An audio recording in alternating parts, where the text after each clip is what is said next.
So tonight, we're talking about social security, social security and technological change. And I'm going to start with a question, right? Does anyone here remember who the Prime Minister was 200 years ago? That didn't exist. Didn't exist. Robert Jenkinson, all of Liverpool. So there was a cough as Prime Minister then, there was a cough as Prime Minister then. That's not the point I was going to make. The point I was going to make is, when you think about history, you think about 200 years ago, and people think about 200 years from now, they're not going to talk about who the Prime Minister was. They're not going to talk about the fact it's Boris Johnson. They're all absorbed in the fact that Boris Johnson's become Prime Minister and such a spectacle and all that. What they're going to talk about, and what we talk about when we think about 200 years ago, is the Industrial Revolution. We think about the emergence of the industrial working class, the emergence of democracy. Those are the big epochal changes that happened 200 years ago. And 200 years from now, people are going to be talking about our time, we're going to be talking about stuff like this, they're going to be talking about Boris Johnson. So that's my kind of way of convincing you it was worth coming along and getting out in the sun and coming to this event tonight. Because this and climate breakdown, which are connected issues, are two, to my view, whatever you want to call it, the digital age, information age, and climate breakdown, the two big epochal changes of our times that we're living in. And that's what people will remember from our time is how people responded to those changes. So it's a very important discussion.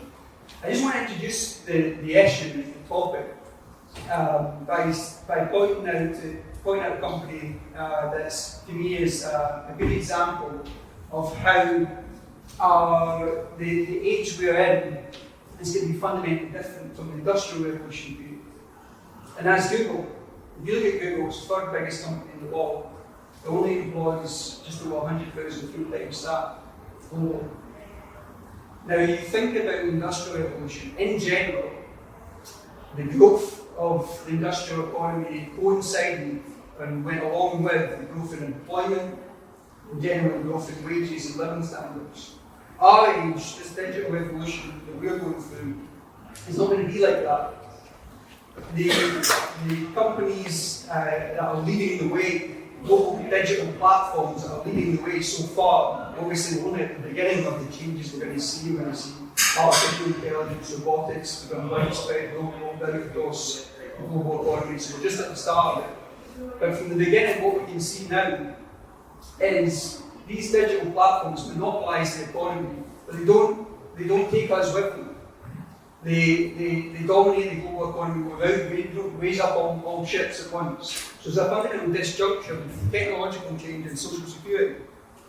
And that's what we're going to talk about, and that's what our three speakers are going to introduce tonight. That's why it's such an important issue to talk about, because there is a fundamental problem at the heart of technological change, which is that it's not so far, and there's no reason to think going forward, is if things stay the same, if our social system stays the same, if the relations of production stay the same, while the forces of production change within a kind of Marxist lingo, there's no reason to think that disjuncture between the companies leading the way and the rest of us is not going to grow even greater. So we've got three people in the panel tonight, and they're each going to introduce an idea about what to do about this question of social security and technological change. So first, we're going to start with Cleo Goodman in the middle. And Cleo is the director of the Citizens Basic Income Network Scotland. So she's going to introduce the idea of universal basic income. And then we've got to my left, Hugh Livingston, who's a freelance journalist, specialising in social affairs, politics and inequalities. And he's going to introduce the idea of universal basic services. And then furthest to my left is Craig Berry, who's an electrical engineer, and he's the author of, he writes a lot on technology issues. He wrote a paper recently, the Common think tank on technological disruption and its impact on the Scottish economy. And he's going to introduce the idea of universal job guarantee. So we're going to let each of them introduce those ideas. I'm going to ask them a few questions about it, and then we'll open it up for a general discussion. So, Cleo, I'm going to introduce you first. Yeah, who's that? Hello, I'm Cleo. Yes, so Citizens Basic Income Network Scotland, we chose a very long name for a very simple concept. We are a grassroots volunteer-run charity that is dedicated to opening up the conversation about basic income, and fundamentally we're an educational charity.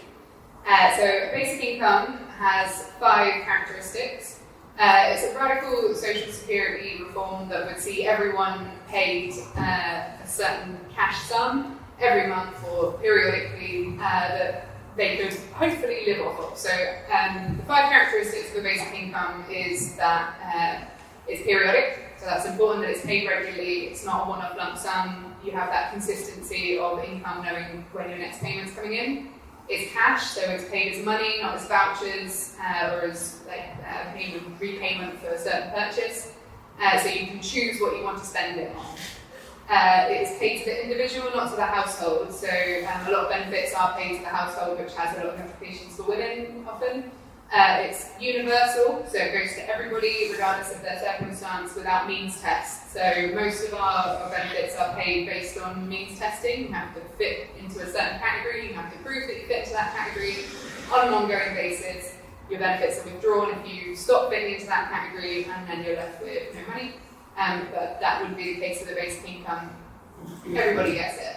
And it's universal. So it goes to everyone. It's not an exchange for hours of your time, it's not an exchange for the promise of doing something, it's universal and it goes to everyone. So those are the 5 characteristics of the basic income. It's a very different approach to benefits than what we do at the moment, and it's kind of a larger question than that really. It fits within the social security conversation because that's how it would be, that's where it would come from. But really it's an ethical question. Like, is it okay that an income is conditional, that you have to work? Income is not optional. You can't opt out of using money. If you want to eat, if you want to survive, you need to have an income to sustain you. For me, that should be a right. You should have the means to survive regardless of who you are or what you do. Everyone should have a basic standard of living, and that's what a basic income could do. I think within the context of this conversation, in terms of technology, it's also a really relevant thing to the world of work, a basic income, right? Because it's so different.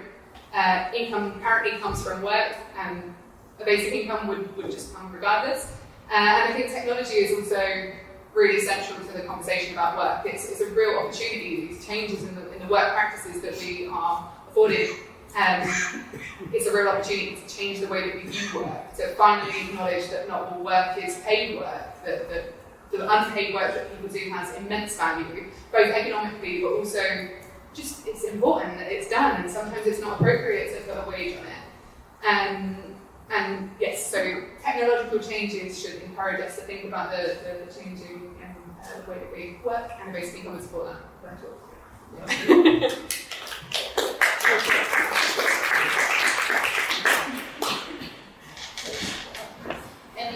Hi, yes, so the first thing that I want to say is, obviously I'm talking about universal basic services, and quite often, I'll use UBS kind of for short, and quite often UBS and UBI are like put in opposition to each other as kind of alternatives to each other. And I want to make it really clear to begin with that I'm not like a hardcore opponent of UBI. I have written about it, and I've got certain kind of like worries, because I think there are worries about any of these things as there are with UBS. But some of the things I'll say are sort of answers to concerns about UBI, but it doesn't mean that I don't love the idea or think it's like an amazing kind of principle or ideology. I suppose to begin with, to introduce just the idea of universal basic services, for me it's essentially got the same kind of ideology underpinning it as UBI does. So it's about kind of fundamentally restructuring like what society looks like. I think you break that link between kind of work and the value of a person. That's really important, and UBI does that. But UBS also does it because what it is essentially, probably the easiest way to think about it, is just a widening of the welfare state. So it's the idea that there are certain services that we should all have access to for free. And different models can suggest different things that they might be, but I suppose some of the ones that come up again and again are things like transport, communications in the widest sense, so like broadband and access to a mobile phone, things like that.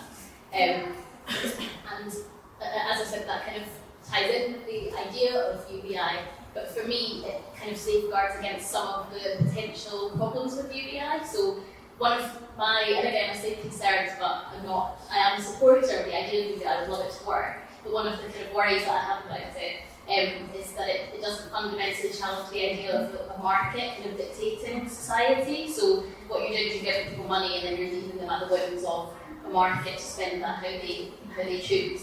And so that puts the kind of onus on individuals. Whereas UBS and providing kind of a certain level of services, sort of universal floor, I think safeguards against some of those issues. And it seems with all these ideas that we'll discuss, like a really radical kind of utopian idea, but if you think about something like the NHS, which I think people across the UK would say is like the thing that probably people are proudest of, I think that comes up in polling a lot. That's essentially what we're talking about when we're talking about UBS, just kind of widening out the principles of that. And kind of rolling back some of the privatisation that's happened to the NHS as well. And the reason I think this is such an exciting idea is because public services are like a really key mechanism in kind of redistribution and challenging inequality. So there's some stats, for instance, Oxfam have estimated that public services at the moment provide the equivalent of 76% of post-tax income for the poorest people. So if they had that in money terms, that would be a huge proportion of what their kind of take-home pay is. And UCL, who have spearheaded some of the research into universal basic services, have estimated that the social wage, which is the kind of monetary equivalent of what you'd get with universal basic services, is about £126 per week. So depending on the model that you're talking about for universal basic income, that kind of comes to around the same, or actually potentially a little bit more than some people would advocate with universal basic income. And I think it just kind of reinforces social solidarity, which I think is really important for these kind of utopian ideas. So when you open up these services and you have everyone coming in under one roof to use the same services, you're kind of creating a diverse pool of users, you're bringing people together under one roof, you're potentially stopping the issue that we have at the moment of privatisation of services, driving down the quality of public services. So at the moment, I think of private schools or even private healthcare or dentistry or whatever, the kind of more that people use that, the worse the quality of public services get, because you're getting all the political power kind of interacting with the private services. So I think that there are kind of reasons why I'm really excited about UBS. I suppose the kind of key one is in just the sort of fundamental ideology of it, the way that it, for me, really challenges neoliberalism, the way that we do things now, because it kind of refutes the very basis of neoliberalism. So it kind of challenges the idea that quality is increased by market competition and by customer choice. I don't think some models of UBI do that. And it challenges the role, or kind of restructures the role of the state, and challenges its relationship to citizens, which obviously has implications far beyond the kind of social security, economic stuff that we're talking about. It sort of creates a society potentially in which we care much more about people's well-being and relationships with each other. We're not just putting work right at the centre of everything all the time. So I think that's a very kind of interesting and exciting potential idea, which could, in theory, go alongside UBI or alongside kind of some of the other things that we used to talk about. Certainly, it would need to go alongside a suite of other things. I would say things like strengthened trade unions, 4-day weeks, things like that. It's not sort of silver bullet, but yeah, it's hopefully a kind of exciting idea.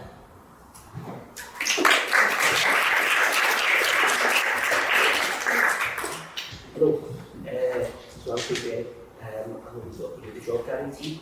So the idea of a job guarantee is that the government would act as an employer of last resort. So if automation does destroy the number of jobs that you expect it to destroy, then it's the government's responsibility to make sure that those people that are affected by that unemployment are given a job. And they're given a job within such time as they can take a job within the private economy needs. And so that's very, very basic idea of job guarantee is.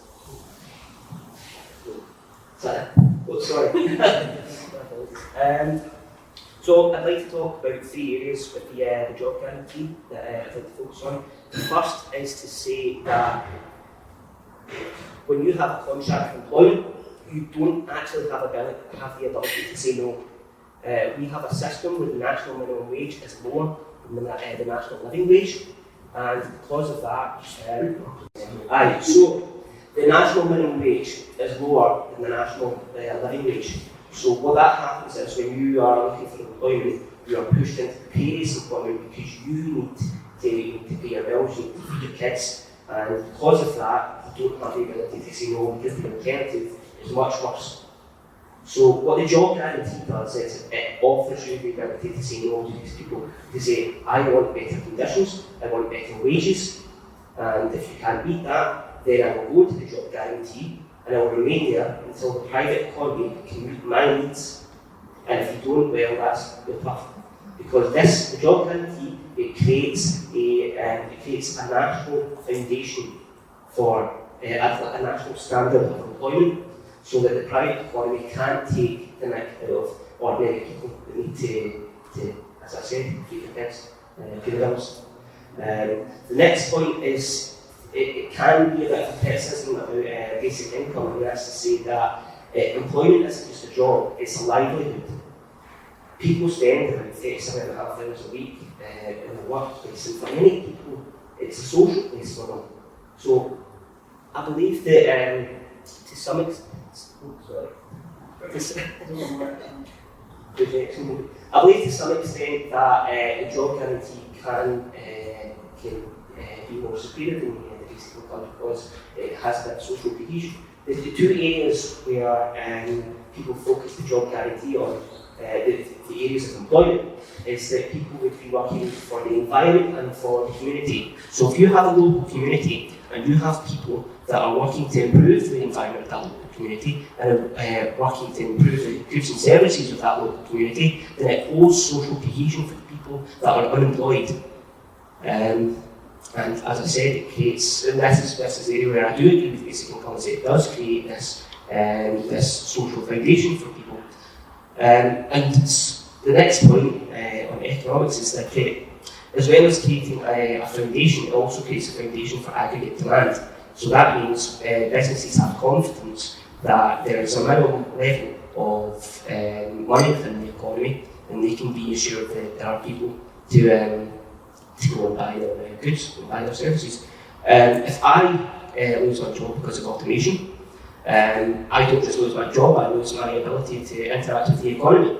The pub down the road, they have less people that are able to buy a pint. If you have a local community that are seriously affected by automation, then the economic activity in that area can be seriously disrupted. So that's where both the job guarantee and the universal basic income can guarantee that for local businesses. And that's unemployment begets unemployment, and this is the issue when it comes to macroeconomics.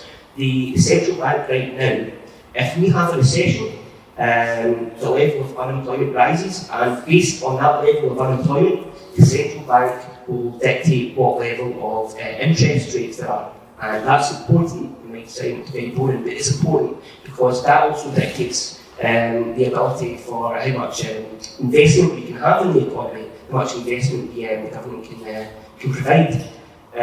So what the job guarantee offers is employing those people that are unemployed, rather than having the unemployment being a marker of the economy. We should have a job guarantee so that when we do reach a recession, the job guarantee increases, and it increases less than the unemployment would if we didn't have a job guarantee scheme, because the economy would be stronger because we have that aggregate demand, as I discussed. So the job guarantee would increase within the recession, and when the economy starts doing better, the job guarantee would decrease, and the investment we would have within the job guarantee would also decrease. So that's the basic ideas of the job guarantee. So, Okay, I'm going to ask each of you one question about the idea you put forward. So with Craig first, since you just mentioned. Doesn't this make a virtue of wage labour? your idea? Doesn't it make it seem like wage labour is some magnificent thing that we have to protect and everyone needs to have a job? And isn't some of the other ideas around, overcoming, not working, like using technological change as a means where we don't need to work or don't need to work as much? Is that not more the future? Or why is work such an important thing, do you think, to value in terms of like wage labour work? So the point of the job guarantee is to create a job that suits your needs. If you are a single mother, then the job guarantee would need to meet your needs. If you have a disability, again, it would need to meet the needs of someone with a disability. If you're an ex-prisoner, and we have an education system where if someone is an unruly child, you don't take them out of the education system. You might take them outside the school. You might change what the you're not going to take them out of the education system. What you do is you create a system. I'll break this one here. You don't take them outside the education system. What you do is you create a condition where they can be educated, which meets their needs, and that's the exact same that should happen with our employment. Also, it's not just for people that are unemployed. It's people that are precariously employed. It's people that they aren't happy with the work that they're doing in life right now. There's quite a high level of job dissatisfaction for a lot of people, and if we can create a system where we are providing jobs and providing work and providing social outlets to these people and also providing a wage on that basis, then we're improving these people's lives and we're improving the economy. Sorry, that was it. Eve, why is universal services better than means testing?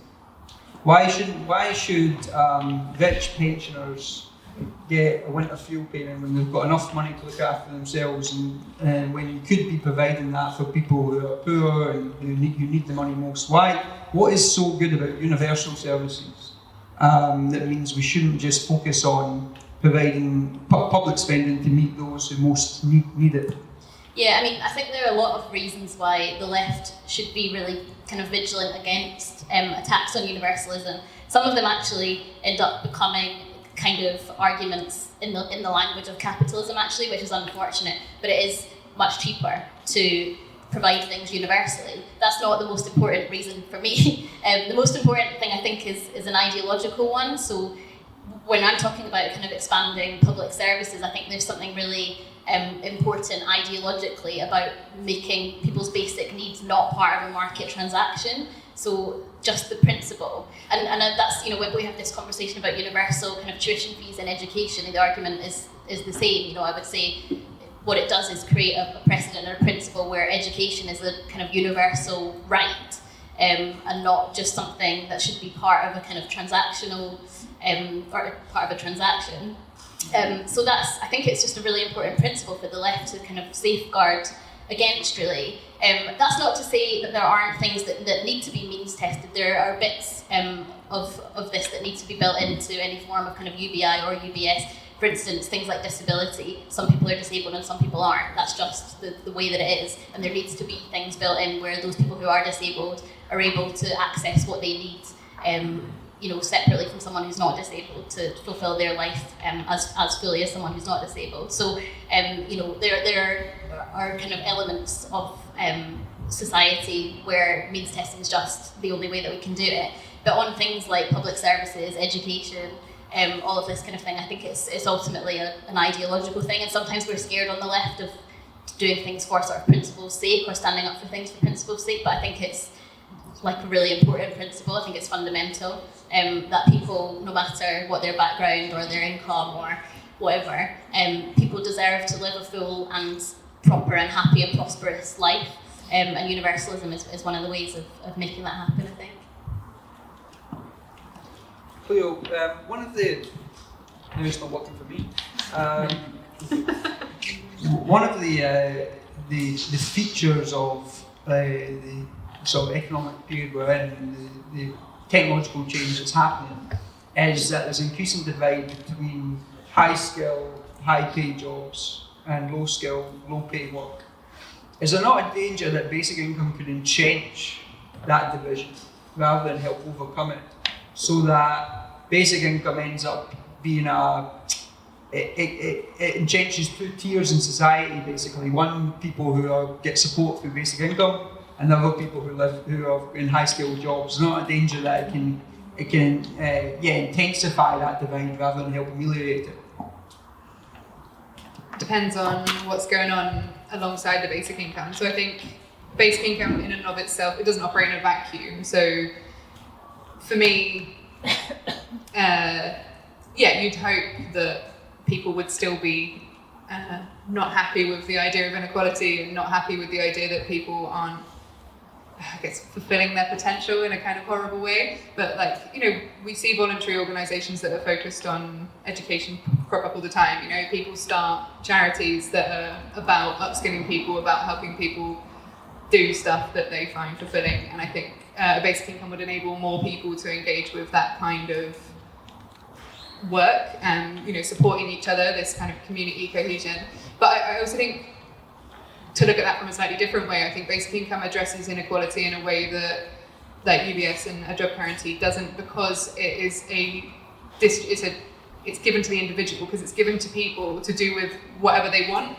A UBS program, a job guarantee program, they would be built by the people who we're talking about now, right? The people who come from a place of privilege, that have the education, that have the confidence to engage and put themselves forward for this kind of job. So therefore, it's almost inherently not going to be built for the people that most need it, who are the people that low skilled.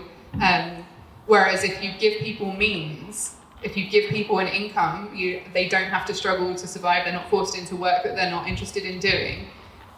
Then people will be interested in doing interesting things. And obviously there's other things that need to go alongside that. Education needs to get better. But I think with people that have more leisure time, more ability to educate themselves, and the quality of education in our schools and universities is going to go up anyway. So I think potentially, it is a possibility that basic income could increase that divide if we don't catch it in other additional things that address that issue. Just open up to any of you with this question. Is all of this not kind of missing the point about technological change, which is that the owners of capital are reaping the rewards of technological transformation, and therefore the priority for the left shouldn't be basic income or job guarantee or any of these things. It should be the ownership question. It should be who owns the technology, who reaps the surplus value from people's labour. Is that not the fundamental issue with if the ownership of society, the ownership of technology was shared out, so we used technological progress to reduce the number of labour hours that we all worked because the rewards were shared out, then almost none of these issues would be relevant. See what I mean? Because you would have an economy whereby you're sharing the profits anyway. What do you think about that? Is this the right way we should be thinking about technological change, social security, and these sorts of ideas, or do we think about both? Or does anyone want to? Yeah, I think that's absolutely the issue that underpins this, right? And I just see basic income as a tool for facilitating that. It's just that way of redistributing the wealth as a tool. It's not a religion or a football team. It's a policy that moves money from one place and puts it in the pockets of other people. I think, particularly things like where do the profits come from in the age of technology? Data is worth money.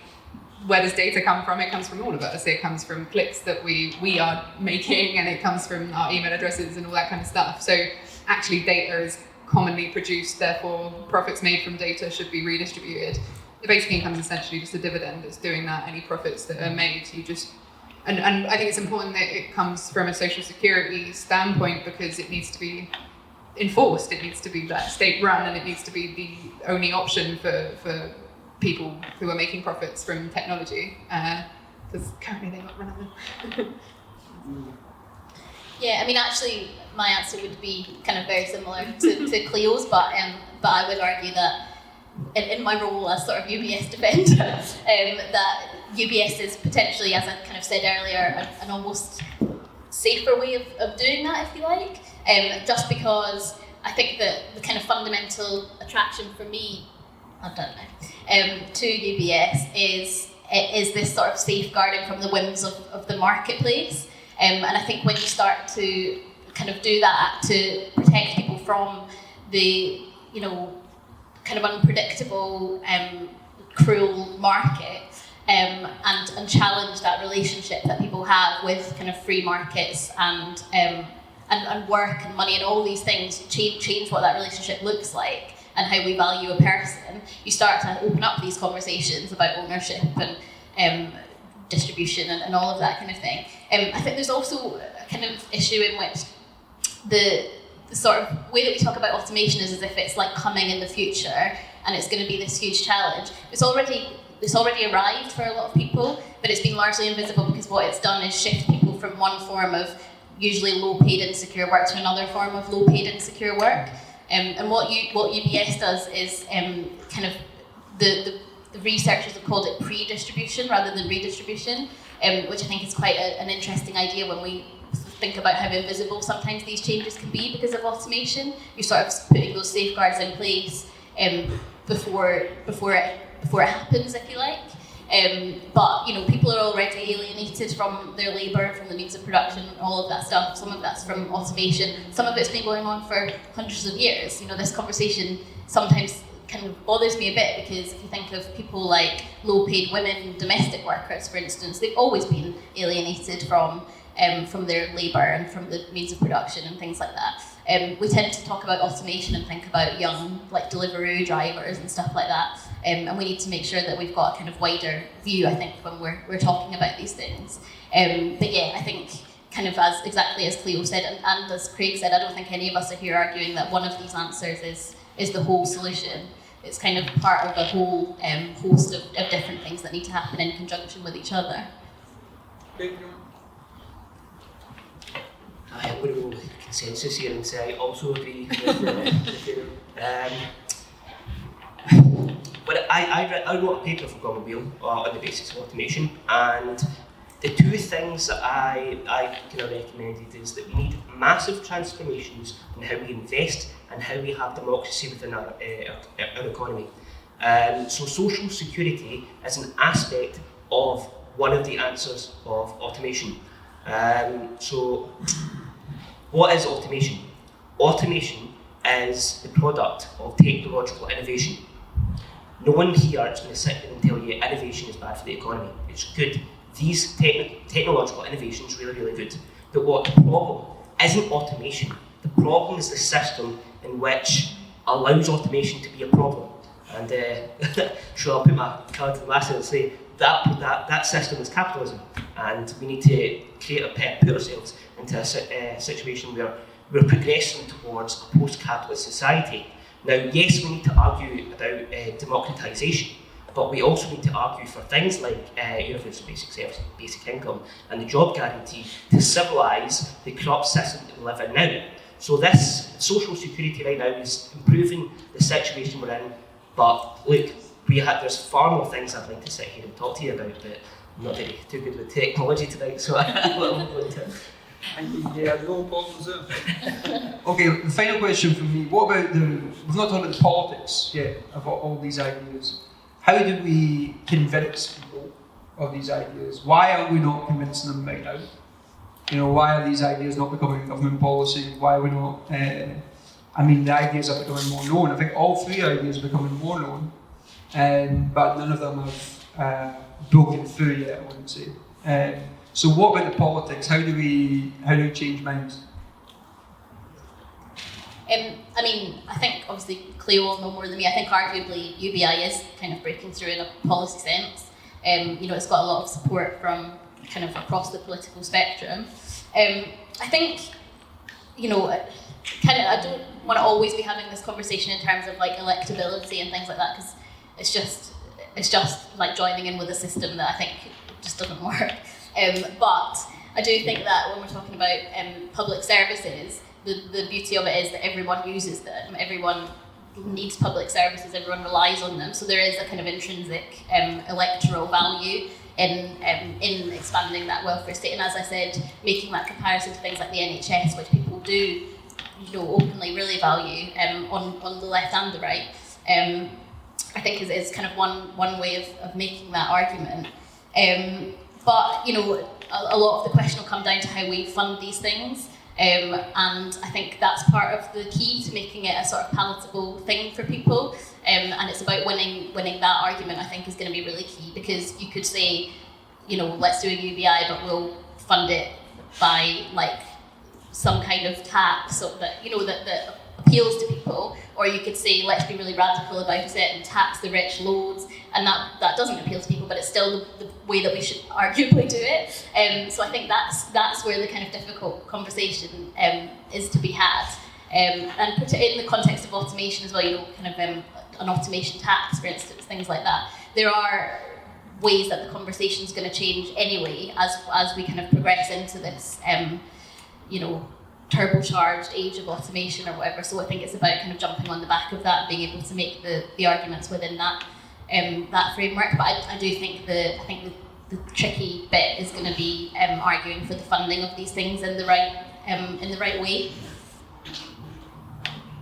So I come at this from like a grassroots activist kind of perspective. So I'm almost like, I agree that if we were going to switch it on tomorrow, I think that would be the problem. But actually, I think the reason that I've settled on basic income as my line of choice, the most easy to communicate to people. So if you say you get an income that you don't have to work for, everyone can conceptualize what that means for them. Like immediately you say you get a basic income, this is what a basic income is. That immediately switches, you know, they can picture it, they understand it. And I think then you can unite behind that, right? Like it's framing the conversation. So for me, the way to approach this is to talk about basic income as a real genuine possibility, is actually something that we could have, and to give people that understanding, and then to introduce the other concepts, the other types of universality. Once they're convinced, like, oh yeah, I get a universal income, I know, I get what that means, and then you kind of you frame the rest of it around that. To me, I think is the right approach. Like, so almost the other way we see political choices is being made by politicians, but political choices should be made by the people, and I think a basic income is a really powerful tool to do that as well, like to get people on side, to get people mobilised behind a common cause. And so for me, that's my project. I would say that these ideas in this conversation is actually quite old. I mean, automation.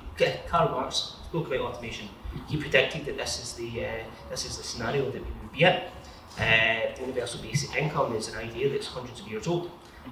Basic services, the NHS, I mean that's a form of UBS. The job guarantee, Martin Luther King talked about the job guarantee. So these are relatively old ideas, but what's changed is the narrative. What's changed is, again, talk about Karl Marx. It's the talking about capitalism. Capitalism is creating the conditions for its own demise, because it's pushing people towards automation. It's pushing production towards automation without any regard to people that lose their jobs. So this discussion is necessary. This discussion, I would say, inevitable, because this has been the direction we've been going for a very long time. The only reason we're having this discussion today now, there's two reasons.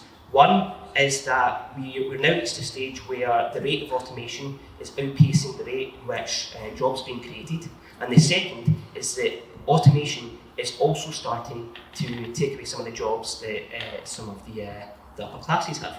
So they're worrying, and they're the people that control the narrative in media. They're the people that are having a discussion about this. The financialisation totally changed our economy. Financialisation is going to be a massive change in terms of automation, but specifically the algorithms that are going to come from it. So I think it's a necessary conversation we need. Great, now it's your turn to ask any questions, any comments. I'm going to take them in threes. We've got about 45 minutes for discussion. We've got one there. Anyone else who's got their hand up? Yeah. Okay. When you can speak about the I'll just yell. I'm interested in universal basic income. I was thinking two things. One is what's the difference between that and negative income tax, and the other, just a level of tax, right? Yeah. If you're below that income, you get positive tax back, and if you're above, you can pay your tax just as normal. That was one kind of idea. But the main thing I feel is that if we're going to tackle something like universal basic income, we've got to get over the idea of undeserving poor, that kind of stuff. It's a sort of attitude thing that really needs to be addressed. And I think that's still a problem because, currently people on Social Security get humiliated. Colette. Okay, I get your what you're talking about, the job guarantee. I find it quite confusing, especially for the disability side of things, because the lack of disabled people having a good job, I don't think it's going to work. Universal income, I'm all for it, for disabled, for carers, for low incomes. Again, we're going to have that idealistic people saying, well, the rich are still going to get it. There's going to be inequality in wealth in society, no matter what we do. But I feel that with the universal income, you're going to give more flexibility to people who are more vulnerable in society. They're not pressurised, they're not means tested, and you're giving them a bit more flexibility to even just go out and do some volunteering work or whatever. My only concern is, if you're getting, say for example, you're on DLA or PIP, and you're getting your basic income, and it's a question I've been asked quite a few times and I'd like it to kind of get nailed. If you then are requiring, say, self-directed payments, etc., are you going to be able to get self-directed payments as well as the universal income? Because the universal income is not going to cover what the self-directed payments are going to provide. And then that comes into the services as well, because that sounds confusing. What services are you providing? Is that going to take away the self-directed service payments? So all of them are all intertwined, but it's very confusing for disabled and carers to know exactly what would be beneficial for them if this came through. So you're really going to have to think clearly on the most vulnerable in society who aren't going to get the jobs that people are going to get a decent income from, or a guarantee of a decent income. And you're also going to have to think of the services that disabled and carers are going to require in the future for basic income and the USB as well. So, Okay, questions there? Three challenges for each of you. So I'm not a liberal, but we're basically living in Keynes's world when he said, we would have, productivity would free us up to, Speak up a little bit. Okay, so I'm not a liberal, but I believe right now we're living in the world that Keynes described when he said 100 years from now, we'll work 16 hours a week and produce the same amount of stuff. So like in the 70s, there was a decoupling of productivity and kind of, your wage growth across like the Western world. There was the globalization of labor and offshoring of like labor to, I guess, like China and kind of like other markets that have also kind of like formed, like emerging like global trends. So like we live in this world of plenty and abundance where productivity is so high, but the political situation and the situation in people's lives hasn't changed. So I would say for each of your things that you're here to champion, what would be the most dystopian outcome? Like say, after 20, 30, 40 years of say a Tory government implementing them, would you imagine? Good luck maintaining universal anything. I'll let you come back on that. So a few different things there. What was So your one was universal basic services was about what would it include Yeah. in terms of disability? Yeah. So I think, a lot of that would come down to the specific model, which sounds like a cop-out, but is the question really. There are a lot of different models that people have put forward as to what would be included in that. But as I kind of said earlier, I don't see it taking away means-tested disability benefits or services. I think that would still be like a key, really important aspect to it. And I would say that the kind of reason why I would champion universal basic services is all to do with fairness and the most vulnerable in terms of disability and in terms of poverty and gender and all kinds of other things. I think at its core it's kind of a way of challenging that, as I said, in a kind of radical but also kind of safe way, if you like, because it should, in theory, although I'll come to it with your question, sort of also get the buy-in of people who don't face those barriers too, which I think is quite important. In terms of your question about the dystopian outcome, that's sort of, I feel like I've said it a lot, and I'm not trying to attack UBI, as I said at the beginning, but that's the worry that I have with UBI, is that I think it's probably quite vulnerable to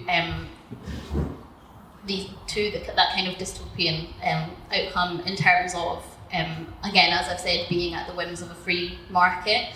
There is support from the right for UBI, and I think that's kind of part of the reason why. But I think actually they all share kind of similar dangers. I think there are dangers around privatisation, particularly with universal basic services, that we have to be really vigilant against. Companies coming in and taking over the running of those services and reintroducing that transaction that the whole point is to remove. I think the weakening of trade unions is a really kind of worrying outcome for potentially any of these, because you say to people, you've got a kind of floor of income, you've got a guaranteed job, you've got all these services that help you get to where you need to be. So why should we pay you more, or why should we listen to your demands?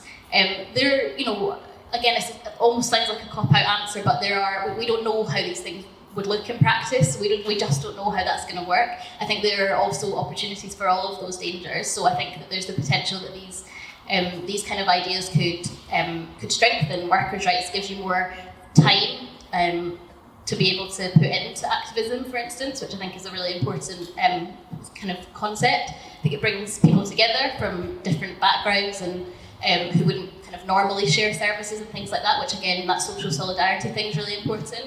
It potentially gives people more time to hold out on strike action because they've got that floor of income. So it's just a really difficult kind of thing to predict, because we just don't know. UBI to a certain extent, there's been instances of trials and things like that, but we've never seen it operate kind of the way that we would want it to, as a whole society thing for everyone forever. We've only ever seen these little trials happen kind of within everything else being like a really capitalist system. So that probably doesn't answer the question, but the truth is that I just don't know. I think we need to be vigilant about those dangers, but there's potentially also opportunities there as well. It distresses me a bit that the most dystopian version of universal basic services is basically where we're at now. Negative income tax compared to basic income, it's about conditionality. So negative income tax is conditional based on your income, whereas basic income, you dictate a level of tax, probably a flat rate, but I don't know, depending on the model. So it's conditionality, I think, is the key difference between the two. talking about additional, so a basic income covers your basic needs. Anything that changes what your basic needs are in terms of income, so disability is a big one. There's a scope report that suggests, well, that summed it as, I think, like £550 a week difference. And for people, on average, it's more expensive to live as a disabled person in comparison to people without disabilities.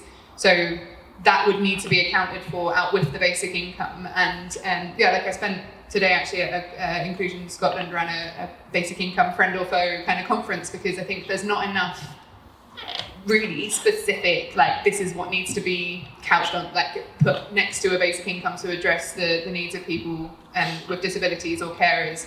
But it is an additional payment, right? Like it's if you have a disability, if you're a carer, you need to be paid in addition to your basic income to cover the costs that causes because of the lack of ability to engage with paid work because of other things that are happening.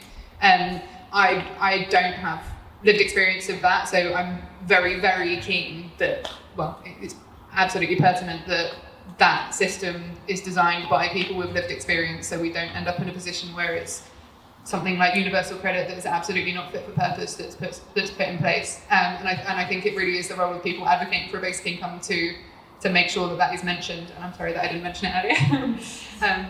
In terms of the most dystopian basic income that we could imagine, it would be kind of what you described earlier, the like gap between skilled people getting to make extra money and play with each other, and then just like underclass of people that just live off of basic income and kind of actively kept living on the basic standard that they're given by their basic income. Like that sounds terrifying to me.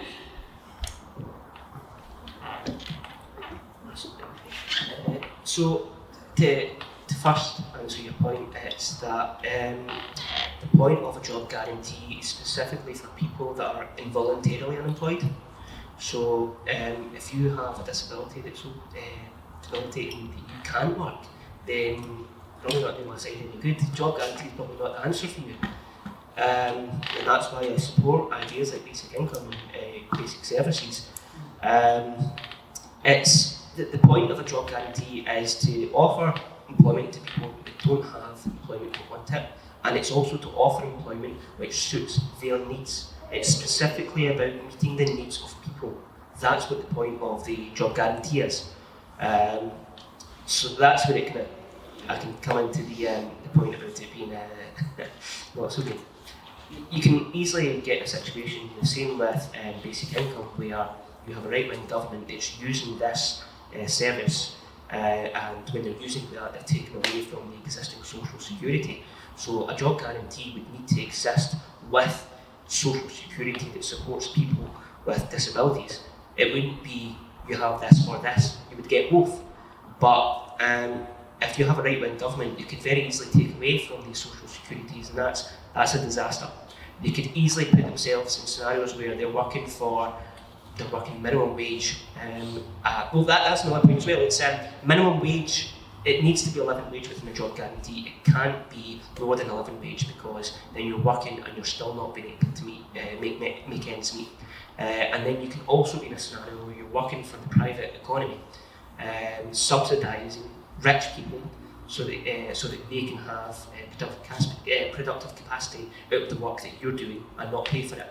So it's not looking too good if that's the way it goes. But Can I just say something else about a dystopian basic income? Is one that you then have to pay for your basic services with your basic income. Like, that is also terrifying. Like, a basic income should never replace services that should be free. I think it's a good question to ask, because sometimes with the online debate over these issues, it's treated like all the advocates of these things treat them as a panacea. You know, but people argue against them as a person who argues for basic income thinks this and thinks it's going to deliver this, absolutely, and without any doubt it's going to transform the world. They're wrong. And actually, if you speak to people who advocate basic income, they don't tend to treat it as a panacea or a magic bullet, you know what I mean? Okay, any other questions, Stuart? Yeah. So I found myself sympathetic but also sceptical about the three ideas, and I do wonder if a sort of happy short-term compromise between some of the ideas discussed would be to completely remove behavioural conditionality in the current benefit system. Because as I'm sure everybody knows, there are basically two conditions for receipt benefits. One, you have to be unemployed, 2, you have to prove to the job centre that you're applying for 1 million jobs a week, otherwise they're sanctioned. And I think if that alternative policy was pursued, whereby you could withdraw from the labour market if you so wished, and if you so wished and didn't have any alternative source of income, that would achieve 3 of the objectives discussed. One would be to increase the bargaining power of workers, as you discussed. One would be to protect against the structural causes of unemployment, as you discussed, and also empower people to do other forms of work, such as caring. Is there a question? Yeah, if I have your compromise, you could just remove behavioural conditionality Yeah. benefits as No, well. sure. So I'm reading a very interesting book at the moment that is about, it talks about the 21st century and about automation, about like what, like in 30 years from now, probably all the unskilled jobs that we have got lost, and the people that are unskilled at the moment, like the cashier or someone, they will have to just retrain themselves every 10 years because it will be something new, a new technological innovation that they don't need them anymore and everything. So it says in one point that in the past, for example, the Russian Revolution, it happened because people realized that we are the labor, they need us because they had to have all these factories and everything, so they need us, and that's why we are going to revolt against them. But now we are going to face a society, a whole world in which they don't need you. So you're not anymore fighting for, you have to pay me because you need me. It's like, you don't need me anymore. And like this one goes mostly to the job guarantee that you said. That, for example, if you have people that they cannot find a job out there, how, like you have a pool of 2 million people that are looking for a job, what kind of job are you going to give them? Are all of them going to work in the community, in the society? And at the same time, how much money, like, is it possible, how much money are you going to give them? And how possible it is to find just like, will it be a state-funded job guarantee scheme? How possible is it to find jobs for these people? Good questions. Anyone else? More of an observation and following on from that. In 1980s China, which I visited, everybody seemed to have a job. There were an awful lot of people out there sweeping the streets, sweeping the gutters all the time. And presumably, they weren't all doing jobs that they wanted to do. So, yeah, as the lady behind was saying, are people going to be kind of coerced into doing jobs? What level of choice do they get if it's a guaranteed job situation? I don't quite understand how it would work. Okay, we'll start with you. Trying to recreate 1980s China, aren't you? Yeah, so it's really focusing on the idea that when you go into a job guarantee, there's different structures that you can do to create how this works. One of the ways that we focused on is to focus on local wealth building and focus on containing people within the communities that they want to live in. So if you have a situation where you have a local community, what you have is you have a regional employment network. So the government would be partially involved in saying, look, these are some of the things we need to do in this community. These are things we need to do to improve this community, and you would also have community development panels as well, so that the community can go up to the local authority and say, look, we want to build a park, we want to improve the environment, we want to improve really anything. It really depends how far your imagination can stretch it. But that's the point as well when you talk about people are just sweeping the streets. That's where I see the dystopia of the job guarantee. The focus is supposed to be on what job that I want to do, what do I want to do in my life, and how can we create a system which allows me to really have the dignity of having a job and really have the dignity of the work that I'm doing. And if you're in a situation where you're not happy with the work that the job guarantee is offering you, then they have a responsibility to find a job for you. Their focus is getting you a job and doing something productive within your local community. And if you don't want to sweep the streets, when you say, I don't want to sweep the streets, I want to build a local park for my local school. So the reason I don't specify what job you would be doing is because it's really limitless within the local community. It's not right for me to say this is what people should do. It's for local communities to decide what do they think that needs to be done. And there's always something that needs to be done if it's, as I said, it's focusing on 2 areas, or really 3 areas when it comes to the job guarantees: improving the environment, improving the community, and the third, which I didn't really mention, which is, so it's about focusing on specifically people's needs. So people with disabilities, people that are ex-prisoners, people that those kind of people within the community, so that we can focus how do we improve these people's lives, how do we offer these specific people that need specific attention, how do we improve their ability to have some social cohesion as well. Can I just quickly add to that as well? I think it's important to remember that the idea, as I understand it, Craig, tell me if I'm wrong, it's not like a job is compulsory. It's not like you have to take this job, you have to take that job. It's the right to a job. And there's, to me, when I look at the Scottish society, there's so many socially useful tasks that you could be paying someone to do. How many more mental health nurses do we need in this country? So many more. How many more people doing environmental protection work do we need in this country?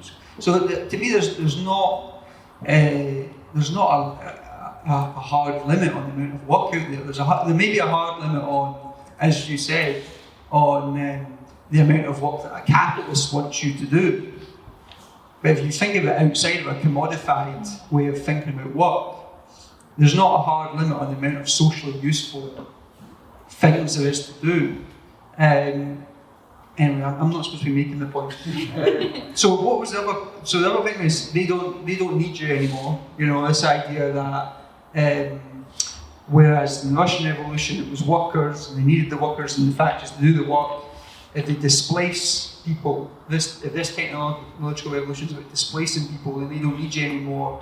Then what's our leverage over the capitalists? You know, how do we leave out these sorts of changes? And the question about behavioural conditionality. I don't have that much to say, so yeah, I mean, I think that pretty much I agree. I think what you were describing was sort of kind of what we were getting at with the possible like dystopian outcomes of these scenarios. And it's something we need to guard against, and it's why I keep sounding like a broken record and saying that they're not just answers in themselves. They have to come with a whole suite of things around particularly trade union rights and all these other kind of things. And it kind of links into your point as well about these things that we can do in the shorter term. I absolutely agree with you. That's something that would be really important. I think the sort of wider point there is about the left remembering to be thinking in the immediate term and also in the long kind of utopian term. I don't think we should be doing one or the other. I think we should be doing both. And that comes back to the point earlier about how we sort of build support for these things. I think you can build support for these things by doing these interim things in the meantime that sort of prove themselves and take away some of the pain for people that are suffering right now who can't wait all these years for us to win the argument about universal basic services. And that all builds towards something bigger. So I think, yeah, you're right, that's something that would address some of these problems. But I think what we're all talking about is a sort of fundamental restructuring of society, which is a much longer term project and one that the left shouldn't lose sight of. Let them realise that they don't need us, because we don't need them. We can build a new society without them and leave them to their weird interests where they just hoard stuff and argue with each other. That's a bit flippant, but genuinely I think it's not sustainable. Like the consumer society that we're living in is not sustainable the people with the power and the wealth, if they do manage to automate everything so they can continue, like, we need to do something as the people, and mobilize and boycott that whole nonsense. You know, when it stops serving us, we don't need them either. Like, I think that's the call to action. Call to action is a revolution. Oops. But in terms of removing conditionality, absolutely. I always, like, that's my favourite one of the features of a basic income. I think get rid of conditionality from the benefit system. It's not just in terms of universal credit and benefits that support people that are unemployed. Carer's allowance, I always use as the example for the absurdity of means testing. You already have a carer who's assigned or, associated with a person with a disability who's on a disability benefit, but they still have to prove that they're caring for more than 35 hours a week to get £74 a week. And that's absurd. Take that condition off of that payment. And I think why I think a job guarantee and basic services and basic income need to come together is exactly this, if we want to produce more meaningful work, if we want to make the changes that we all want to see, which is working less, doing more valuable work, they kind of need to come together. And a job guarantee, I think we need to really emphasize how important and how pressing really addressing climate change is. And I think radical policy changes like job guarantee and a basic income and basic services to a degree, making sure that stuff is more sustainably run, making sure that people can work less because paid work tends to be, use stuff up. It's disruptive. It produces waste. It is what is causing climate change. Whereas doing less is more sustainable. And a job guarantee, which is a program of jobs that are directly addressing climate change, that are doing the stuff that absolutely needs to be done immediately to address climate change. That's a program of jobs that should be well paid. They're skilled. They need to be done.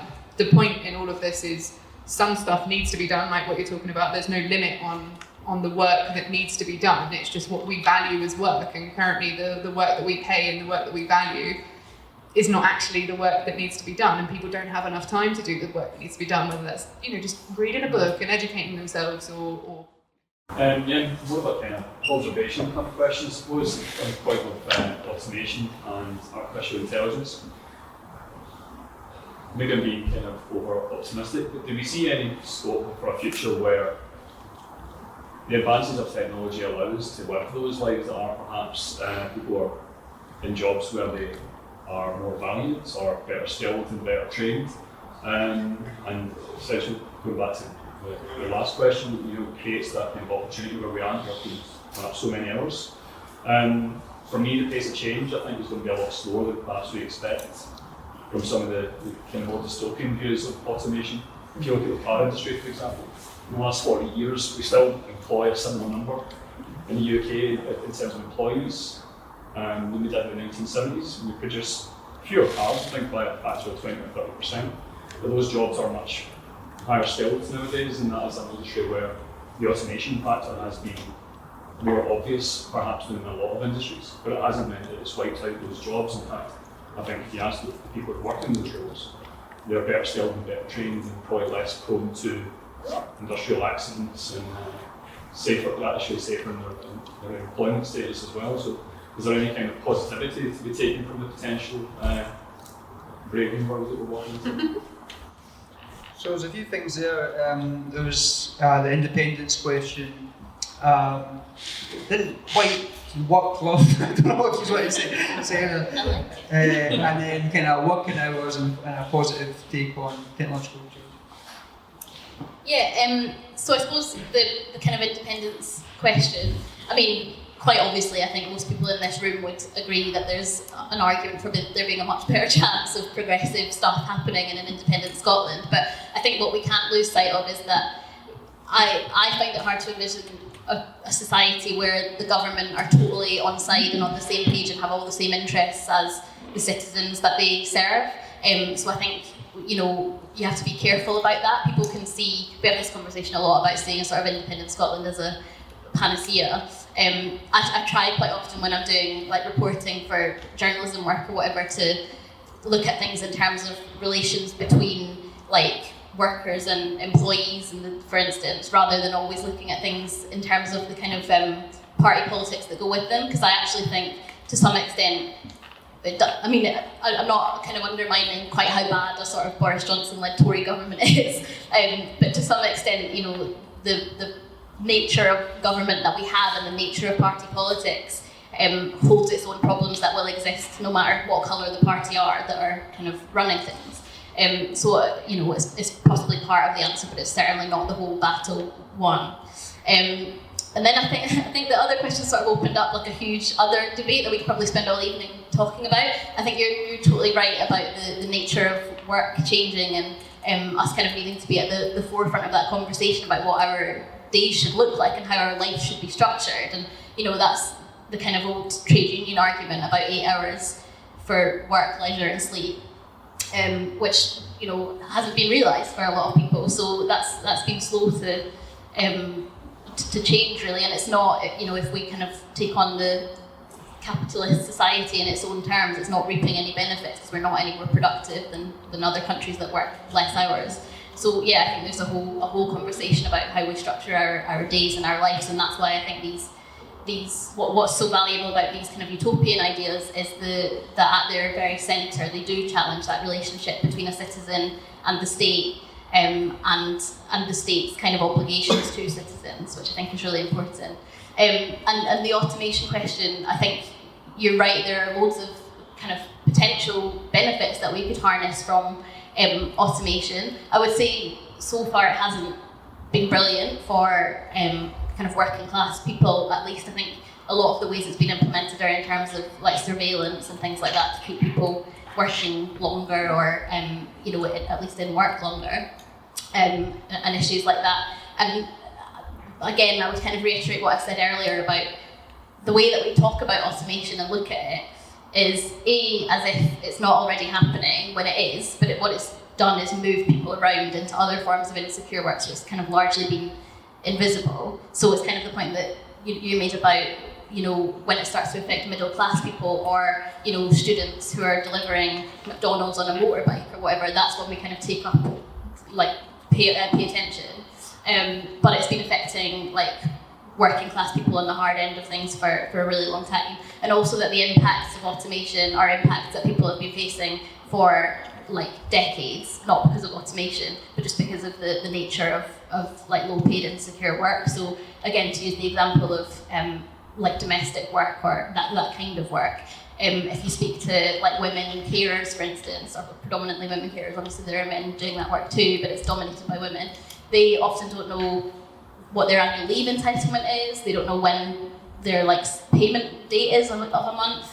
They don't always get a pay slip. They don't know who to ask when they don't get a pay slip. They're completely alienated from the kind of the centre of their work, as much as they're really invested in the products of it. And that's kind of because of automation, because there are issues with them being asked to move into doing these things electronically, but those issues have also always existed and we didn't really care before as a society. So we have to be careful about that as well, I think, not just kind of using automation as this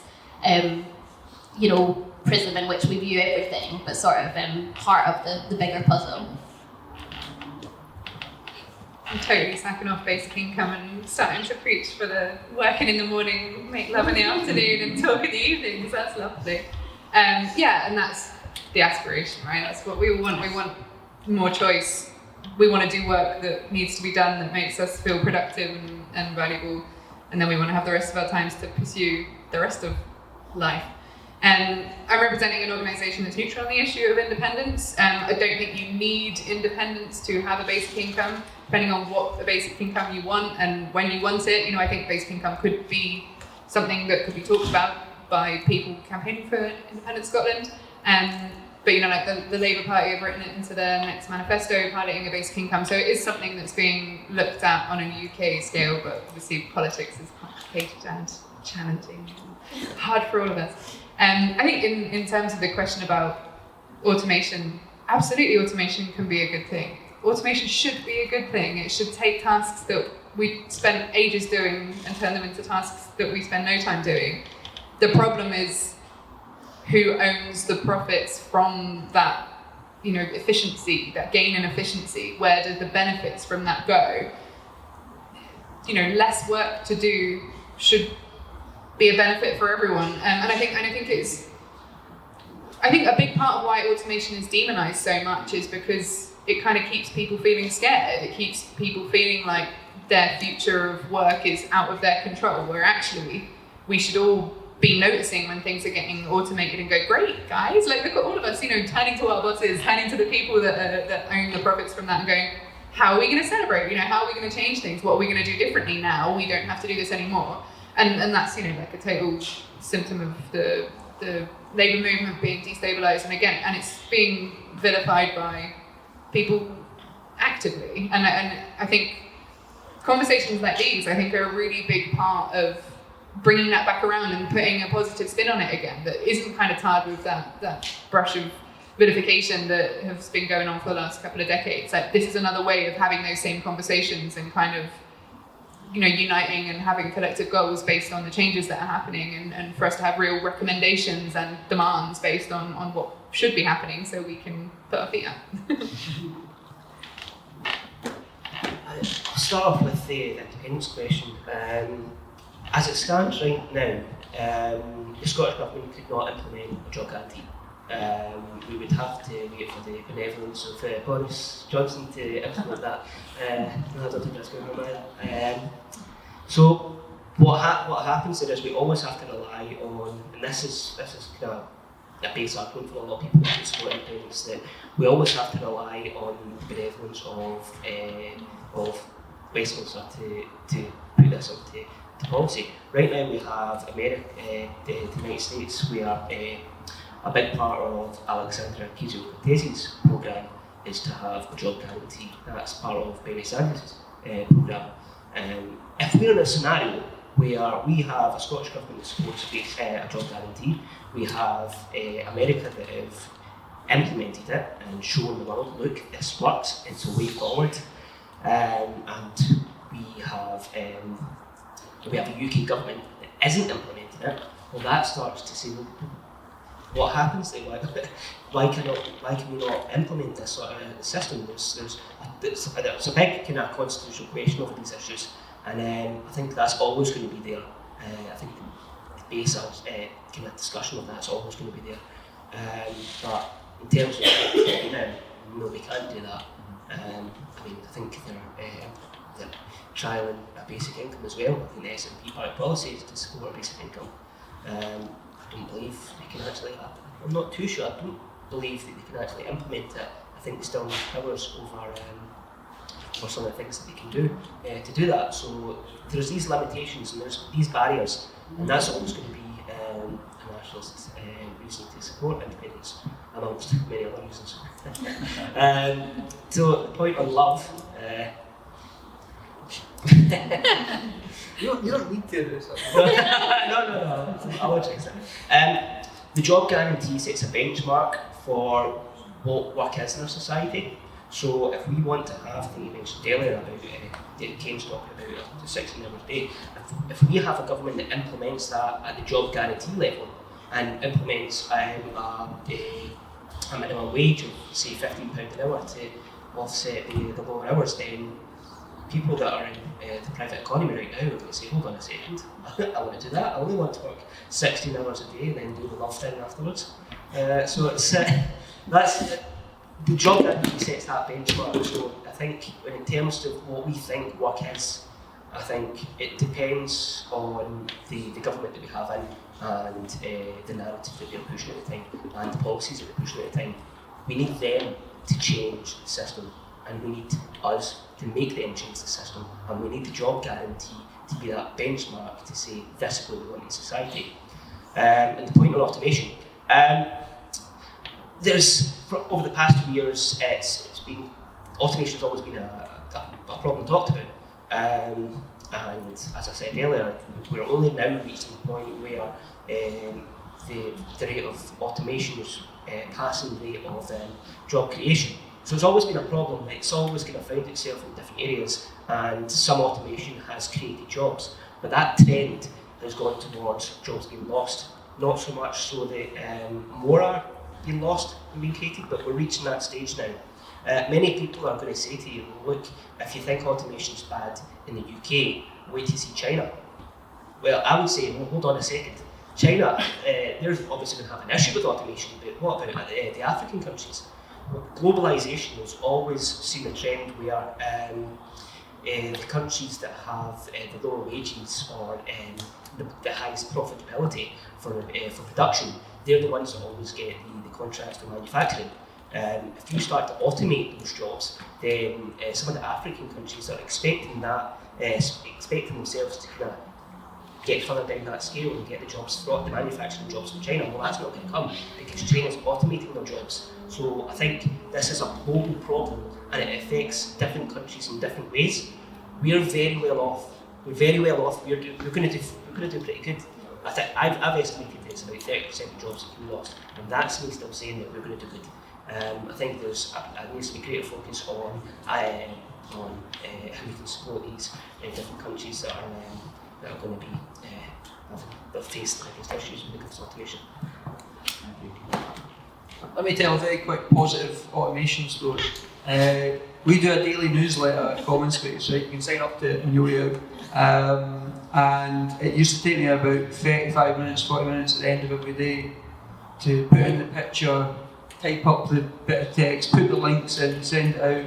And I got our tech guy to automate it and it took me 2 minutes. So I love automation. I mean, me and Eve are journalists, right? Our industry has been decimated by the end of the print age. Eve's even more casualised worker now is freelance than I am. But you know, I think something in Scotland, something like there's 50% less journalists now than there was even like a decade ago. I can't remember the exact figures. But that's an example of an industry sector whereby the technological change is a positive one. You can get information out much more efficiently to people than you ever could before.